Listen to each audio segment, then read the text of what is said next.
Respect मागून मिळत नाही किंवा तो दिला जात नाही, तो जाणवतो तुमच्या प्रेझन्समधून आणि तुमच्या शांत ऑथॉरिटीमधून. या गोष्टीचा प्रत्यक्ष अनुभव मी एका लग्न समारंभात घेतला आहे. साल 2019 पुण्याजवळच्या खोपोली शहरात माझ्या एका मित्राच्या लग्नाचे रिसेप्शन सुरू होते. मोठा हॉल, पिवळ्या निळ्या लाईट्स, स्टेजवर नवरा नवरी फोटोसाठी उभे आणि खाली डीजेचा कर्णकर्कश आवाज, लोकांचा गोंधळ, हशा, सेल्फीचा फ्लो. त्या लगबगीमध्ये वराकडील एक माणूस वारंवार पुढे येण्याचा प्रयत्न करत होता, पण स्टेजपर्यंत पोहोचतच नव्हता. चौकशीनंतर मला समजलं की तो नवऱ्या मुलाचा काका होता. फॅमिलीमध्ये त्यांना खूप रिस्पेक्ट होता, पण त्या क्षणी त्यांच्याकडे कोणी विशेष लक्ष देत नव्हतं. त्यांच्या हातात एक छोटासा कागद होता आणि चेहऱ्यावर एक माफक इच्छा होती. मला फक्त 2 मिनिटं खूप महत्त्वाचं बोलायचं आहे. थोड्या वेळाने त्यांनी धाडस केलं. डीजेकडे जाऊन त्यांनी विनम्रपणे माईक घेतला आणि म्हटलं, जरा ऐका, मी वराच्या बाजूने काही महत्त्वाचं बोलू इच्छितो. मला फक्त 2 मिनिटं द्या. पण त्या आवाजाला डीजेच्या बीटने दाबून टाकलं. लोकांनीही ऐकून न ऐकल्यासारखं केलं. 2-3 लोकांनी तर हसून उपवासाने हात दाखवला आणि म्हणाले, नंतर भाषण करा काका. डीजेने पुन्हा व्हॉल्यूम वाढवला. काका थोडे थांबले आणि पुन्हा प्रयत्न केला. यावेळी आवाजात थोडी विनंती होती, अहो फक्त 2 मिनिट. पण पुन्हा तोच प्रतिसाद. त्या क्षणी त्यांना पहिल्यांदा जाणवलं की लोक त्यांना गंभीरपणे घेत नाही. जणू ते काही बोलत नव्हतेच, फक्त गोंधळात मिसळलेला एक अनावश्यक आवाज होते. त्यांनी माईक सोडला आणि स्टेजवरून हळूहळू खाली उतरले. स्टेजवरून खाली उतरताना त्यांच्या मनात 2 विचार चमकून गेले. एक, मी काही चुकीचं बोललो होतो का? आणि दुसरा विचार अजून खोल होता, मी इथे अनोळखी आहे का? हे विचार त्यांच्या चेहऱ्यावरचा कॉन्फिडन्स आणखी कमी करत होते. काही क्षण तसेच गेले. गोंधळ, डीजे, हशा सगळं तसंच सुरू होतं. पण अचानक वधूचे वडील उठले. ते शांतपणे स्टेजकडे गेले. त्यांच्या चेहऱ्यावर ना राग होता ना घाई, फक्त एक स्थिर आणि नैसर्गिक प्रेझन्स होती.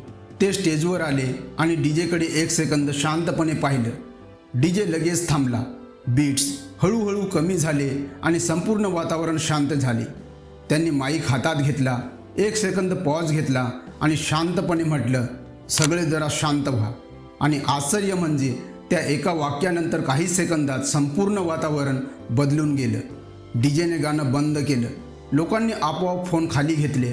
हशा थांबला आणि पूर्ण हॉलमध्ये एक नैसर्गिक शांतता पसरली. त्या क्षणी एक गोष्ट अगदी स्पष्टपणे दिसली. काका आणि वडील दोघांनीही एकच गोष्ट मागितली होती, थोडी वेळ, थोडं लक्ष. पण एकाला ते मागूनही मिळालं नाही आणि दुसऱ्याला ते मागावं लागलं नाही. फरक शब्दांचा नव्हता, फरक होता प्रेझन्सचा. लोक तुम्हाला तुमच्या शब्दांवर नाही तर तुमच्या प्रेझन्सवर सिरियस घेतात. आणि तेव्हाच पहिल्यांदा एक अस्वस्थ करणारा पण खरा विचार मनात बसला की काही वेळा तुम्ही कितीही बरोबर असलात तरी जर तुमची प्रेझन्स स्ट्रॉंग नसेल तर तुमचा आवाज दाबला जातो आणि काही वेळा फक्त तुमची शांत उपस्थितीच संपूर्ण वातावरणाला सायलेन्समध्ये बदलते. कधी तुम्हाला असं वाटलं आहे का की काही लोक तुमच्याशी हसत खेळत बोलतात, तुमच्यासोबत वेळ घालवतात, तुमची कंपनी एन्जॉय करतात, पण जेव्हा खरंच काही महत्त्वाचं असतं तेव्हा ते तुमचं मत विचारात घ्यायला विसरतात? तुमच्या आयुष्यातून मोठे निर्णय, ऑफिसमधील मोठे प्रोजेक्ट किंवा घरातील जबाबदाऱ्या, आणि तुम्ही नेहमी साईड रोलमध्ये राहता. जर हे तुमच्यासोबत घडत असेल तर आजचा हा व्हिडिओ फक्त तुमच्यासाठी आहे. कारण आज आपण एक खूप अस्वस्थ करणारं पण कटू सत्य जाणून घेणार आहोत. लोक तुम्हाला इग्नोर करत नाहीत, पण ते तुम्हाला सिरियससुद्धा घेत नाहीत.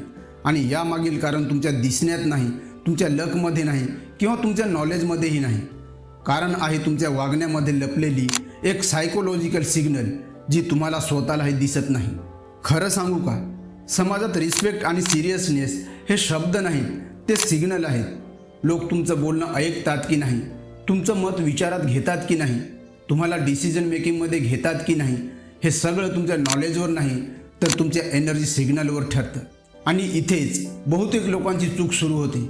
कारण त्यांना वाटतं की मी चांगला आहे, मी नम्र आहे, मी कोणाला दुखावत नाही, मग लोक मला सिरियस का घेत नाही. पण सायकोलॉजी खूप क्रूर असते.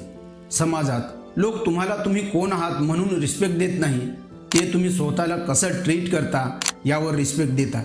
तुम्ही कधी ऑफिसमध्ये एखादा असा माणूस पाहिला आहे का जो फार इंटेलिजंट नसतो, फार टॅलेंटेड नसतो, पण तरी सगळे त्याला सिरियस का घेतात? आणि त्याच ऑफिसमध्ये एखादा जेन्युइनली टॅलेंटेड माणूस असतो ज्याला लोक फक्त मस्करीचा विषय बनवतात? हे पाहून तुम्हाला कधी असं वाटलं आहे का हे अनफेअर आहे? पण हे अनफेअर नाही, हे अपेक्षित आहे. कारण सोसायटी तुमच्या टॅलेंटवर नाही, तुमच्या बाउंड्रीजवर रिॲक्ट करत असते.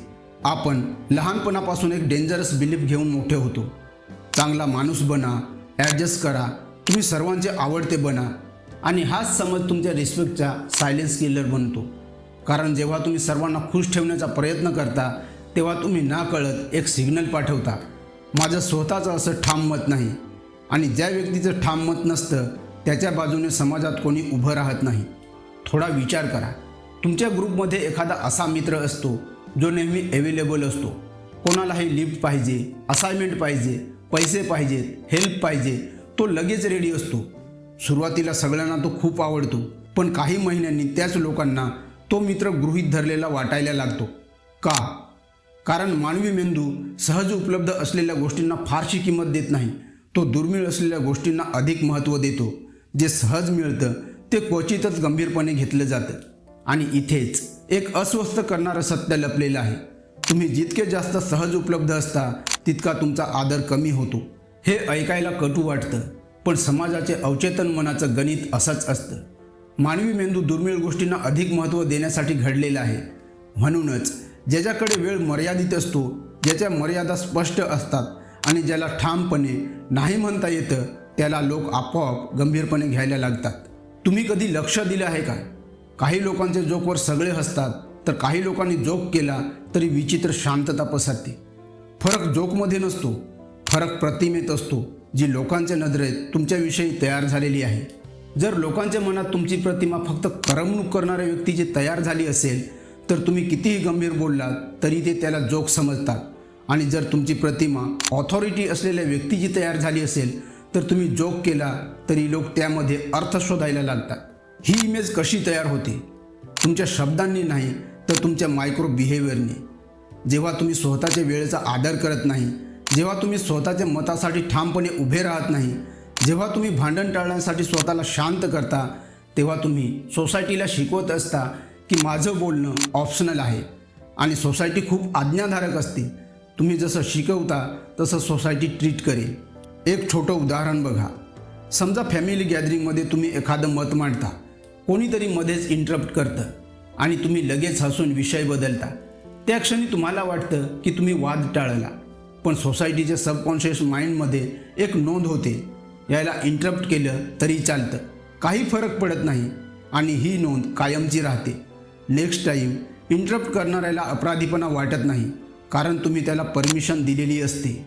लोक तुम्हाला सिरियस घेत नाही याचं सर्वात मोठं कारण म्हणजे तुम्ही स्वतःला सिरियस घेत नाही.